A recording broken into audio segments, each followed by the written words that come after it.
देख रहे हैं प्रोग्राम बेदारी और हम माँ बाप के खूबसूरत टॉपिक पर गुफ्तगू कर रहे हैं। जी पादी साहब जी, हम ब्रेक पर जाने से पहले गुफ्तगू कर रहे थे कि जॉइंट फैमिली सिस्टम होता है और जॉइंट फैमिली सिस्टम में अक्सर आपने एक बड़ी खूबसूरत बात कही कि तवाज़ुन हो तो सारी चीजें अपनी अपनी जगह पर रहती हैं। तवाज़ुन ये कि बीवी की अपनी प्लेस है, उसकी एक इज्जत है, उसका अपनी रिक्वायरमेंट है, अगर वो पूरी हो जाए। माँ बाप की अपनी प्लेस है, माँ बाप की अपनी इज्जत है, अगर वो पूरी हो जाए तो क्लैश ही ना पड़े। तो मेरी बहन भी आज आई हुई है, तो मैं अपनी मौके का फायदा उठाते हुए अपनी बहन से पूछूंगा कि वो भी एक बड़े खानदान से तशरीफ लाई। पादी साहब का अपना खानदान है, अब वो बहू भी हैं, उनकी सास और एक जॉइंट फैमिली है। जरा बताइए कैसे माँ बाप की इज्जत करती हैं और कैसे उनको प्यार करते हैं, कैसे टैकल करते हैं। मैं अपनी बहन से पूछूंगा। जी बेटे। शुक्र है खुदावंद का कि मेरा बहुत अच्छा टाइम गुजरता उनके साथ जब मैं जाती हूँ। तो अभी तो हम सेपरेट हैं जी, इधर लाहौर में रह रहे हैं, और जब गाँव जाती हूँ तो अम्मी भी बड़ी इज्जत करती हैं और हम भी उनको इज्जत देते हैं। अम्मी बहुत प्यार करती हैं। भाई साहब ये कहना चाह रहे हैं कि कोई झगड़ा वगैरह कोई इस तरह की बात वो भी जरा बताएं कि अगर नहीं, ऐसा बिल्कुल भी नहीं है। वाह, उन्होंने बहुत प्यार दिया है और वो प्यार ही लेती है क्या हमारे बात से। है, क्या बात है। अच्छा पादी साहब जी, माँ बाप की तरबियत कितना जरूरी होती है बच्चों के लिए? जी बिल्कुल सर, हम खुदा के कलाम में से सीखेंगे कि कलाम मुकद्दस इस बारे में क्या बयान करता है। आमीन, कि माँ बाप की जो तरबियत है इसके बारे में। तो हम अगर पुराने अहदनामा के अंदर जी, इमसाल की किताब और उसका पहला बाब और उसकी 8वीं आयत देखें तो यहाँ पर लिखा है, आए मेरे बेटे अपने माँ बाप की तरबियत पर कान लगा और अपनी माँ की तालीम को तरक ना कर। तो भाई साहब, जिस तरह हमने कलाम मुकद्दस में से देखा जी, कि कलाम इस बारे में हमें अलर्ट करता है ओके, कि क्या करना है कि अपने आए मेरे बेटे अपने बाप की तरबियत पर कान लगा। हमें अपने बाप की जो तरबियत है उस पर कान लगाने की ज़रूरत है। वाह, कामयाबी की तरफ जाने की ज़रूरत है। God। माँ बाप की जो तरबियत है वो औलाद के लिए बेहद ज़रूरी है। और ये कलाम में मुकद्दस के मुताबिक है कि बेटा जो है उससे मुखातिब हुआ जा रहा है और कहा जा रहा है कि अपने बाप की तरबियत पर कान लगा और अपनी माँ की तालीम को तरक ना कर। आमीन, वंडरफुल सर। इसका मतलब है तरबियत अगर बाप करता है तो हम अक्सर देखते हैं कि बच्चे परेशान हो जाते हैं और तरबियत जब उनकी हो रही होती है तो वो उस को कबूल नहीं कर रहे होते। लेकिन कलाम हक इसके बारे में कहता है कि अपने बाप की तरबियत पर कान लगा, अपने बाप की तरबियत को कबूल कर, तभी तेरी शक्ल बनेगी, तभी वैसा जैसा बाप चाहता है वैसा शक्ल निकल सकेगी। अक्सर पादी साहब जी देखा है कि बहुत सारे लोग अपने माँ बाप से बड़े नाला हैं, वो बड़ी अजीब सी बातें अपने माँ बाप के लिए कर रहे हो और बाज तो लानते तक भेज रहे होते हैं। इसका असर क्या होता है? भाई साहब, अगर देखा जाए ना तो वालिदैन जिन्होंने सब कुछ किया होता है जी, उनकी तरबियत भी भूल जाते हैं। जब वो तरबियत को भूल जाते हैं तो वो लानत उनकी ज़िंदगी का हिस्सा बननी ही बननी है। क्योंकि जिस तरह हमने पहले भी बात की कि अपने माँ बाप की इज्जत कर तो तेरी उम्र उस मुल्क में जो तेरा खुदाउंद खुदा देता है दराज हो। आमीन। अगर इज्जत नहीं करेंगे, माँ बाप पर लानत भेजेंगे तो डेफिनेटली हम कभी भी कामयाब नहीं हो सकते। आमीन।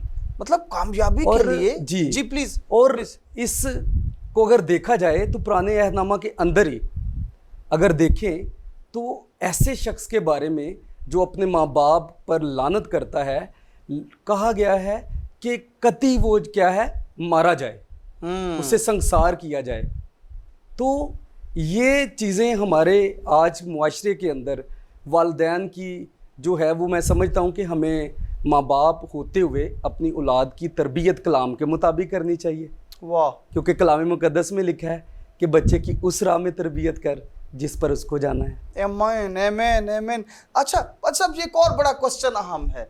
ईमानदार माँ बाप की बात चल निकली है कि ईमानदार अगर माँ बाप हैं तो ईमानदार माँ बाप का अपने बच्चों पर इम्पैक्ट पड़ता है, और क्या वो निजात की तरफ जा सकते हैं? क्या निजात आसानी से देख सकते हैं अगर माँ बाप ईमानदार है, माँ बाप निजात याफ्ता है? तो प्लीज जरा इसके बारे में थोड़ा सा बताइए। जी बिल्कुल सर, अगर वालिदैन जो हैं वो ईमानदार हैं, वो खुदावंद यीशु अल मसीह नासरी को खुदा का बेटा मानते हैं और इस बात पर यकीन रखते हैं कि खुद एक ही रास्ता है निजात का, और वो यीशु मसीह नासरी है। आमीन। और वो जब यकीन रखते हैं तो डेफिनेटली ये बरकत जो है ये उनकी औलाद में डिलीवर होगी। वाह। और वो भी निजात को हासिल करेंगे और अपनी आंखों से देखेंगे। क्यों? क्योंकि उनके वालिदैन ने उनको तरबियत जो है वो कलाम के मुताबिक की है, और वो खुद भी ईमानदार हैं और उनके बच्चे भी जो हैं वो ईमानदार हैं। वाह पाल साहब जी, बड़ी खूबसूरत बात की। अब ईमानदार माँ बाप, मैं समझता हूँ एक आईना है जी, एक करैक्टर है। जैसे बाप घर का हीरो होता है और माँ जो है वो सबको चलाने वाली होती है, तो अगर दोनों में ईमान पाया जाता है, दोनों निजात याफ्ता है, तो वो घर पर बाइबल को देखेंगे, यस, वो घर पर मौजज़ों को देखेंगे, बिल्कुल, वो घर पर खुदावंद की हजूरी को देखेंगे। और जो औलाद इस सारे माहौल में ब्रॉट अप हो रही होगी, इस सारे माहौल में परवरिश पा रही होगी, उस औलाद को मेरा ख्याल है कि कोई भी ये नहीं कर सकता, कोई रुकावट नहीं डाल सकता निजात तक पहुंचने के लिए, हमेशा की जिंदगी हासिल करने के लिए। बिल्कुल सर। और खुदावंद आपको बड़ी बरकत दे पादी साहब जी, आपकी मिनिस्ट्री को बड़ी बरकत दे कि मैं इस खूबसूरत मिनिस्ट्री में आपको अप्रिशिएट करता हूँ कि खुदा ने ये मिनिस्ट्री आपको दी और आप घरों पर इस तरह से काम कर रहे हैं। आप वालिदैन पे, उनके बच्चों पर काम कर रहे हैं ताकि घर डेवलप हो और मसीह के लिए तैयार किए जाएं। जी नाजरीन, आप बड़ी अच्छी गुफ्तगू सुन रहे थे। हम कलाम को आप तक पहुंचाने की कोशिश कर रहे हैं कि माँ बाप की इज्जत करना, तब तेरी उम्र दराज होगी और तू खूब तरक्की करेगा, तू खूब इज्जत पाता चला जाएगा। हमेशा इस बात को याद रखिए, खुदा ने अपने अहकाम के बाद राइट आफ्टर उसने माँ बाप को इज्जत दी, और माँ बाप इज्जत के काबिल हैं। उनकी केयर कीजिए, उनसे दुआएं लीजिए, उनको प्यार कीजिए, उनकी ज़रूरियात का ख्याल कीजिए। और याद रखिए, जब आप छोटे थे तो आपके माँ बाप ने भी आपका ख्याल किया, आपकी ज़रूरियात का ख्याल किया, आपके लिए सारा कुछ मुहैया किया जो आपको ज़रूरत थी। और अगर आज वो बुढ़ापे में हैं, आज वो कमा नहीं रहे, अगर आज वो उनके पास उस तरह से रुपया पैसा नहीं है, तो आपकी जिम्मेदारी है कि आप अपने माँ बाप का ख्याल करें, उनको प्यार करें, उनकी इज्जत करें और हर एक शय जो उनको ज़रूरत है उन तक पहुँचाएं। This is your responsibility. और ये सिर्फ यहाँ तक नहीं, बल्कि खुदा चाहता है कि आप अपने वालिदैन से प्यार करें, उनकी इज्जत करते रहें। इसी तरह से घर खुशहाल और बाबरकत होते हैं। और याद रखिए, अगर आज आप जवान हैं तो आपने भी कल को बूढ़े होना है, तो उस वक्त आपकी औलाद आपके साथ बेहतरीन करे, क्योंकि अगर आप आज आपने बड़ा अच्छा किया है तो कल को यकीनन आपकी औलाद भी आपके साथ अच्छा ही करेगी। और इस बात की श्योरिटी करें कि आप निजात याफ्ता हों, क्योंकि कल को आपकी औलाद भी निजात याफ्ता होगी। खुदावंद आप सबको बड़ी बरकत दे। और पंत साहब जी, मेरी प्यारी बहन, आप दोनों का बड़ा शुक्रिया, आज आप तशरीफ लाए हैं और बड़ा खूबसूरत प्रोग्राम हम रिकॉर्ड कर पाए हैं और एक अच्छी सैर हासिल गुफ्तगू कर पाए हैं। और खुदावंद आप सबको बड़ी बरकत दे। जी नाजरीन, खुदावंद आपको भी बड़ी बरकत दे। अपना ख्याल रखिए। एक नए शो के साथ दोबारा हाजिर होंगे, और तब तक आप शो देखते रहिए बेदारी ओनली ऑन जरमाया TV. God bless you all.